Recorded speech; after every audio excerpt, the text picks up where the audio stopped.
so mean at any government agency. Like, the DMV. First things first, it really sucks that that happened to you, but let's discuss a few reasons why that's kind of unique for government workers.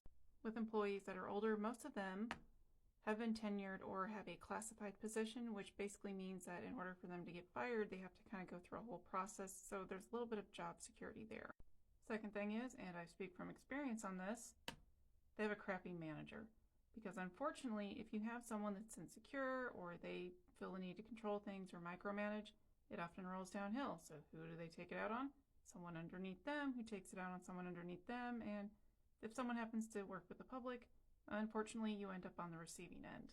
Lastly, while this is not necessarily relegated to just government workers, it's kind of any place in general, many of these people that have been there for a long time, they forget that all this government stuff and processes are not common knowledge. So just because you work at the DMV and you've been there for 15 years and you know that you need 18,000 pieces of paper, doesn't mean the average person does.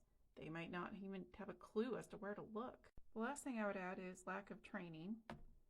Now this is mostly for younger employees, and another thing I would actually add is lack of training. Now this is mostly for employees that haven't been there as long, because if they've been there for a really long time, they kind of are familiar with what they're doing, but with the newer ones, they don't have as much training, which means unfortunately they have to learn a lot of things the hard way, so they'll get yelled at by their manager, or they'll get written up, or they'll get a warning or whatever else, or they'll basically be told you have 3 written warnings till you get fired.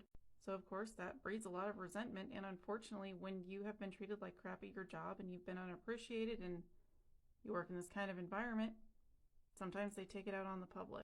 So it's not usually personal, it's just that's kind of what this environment breeds.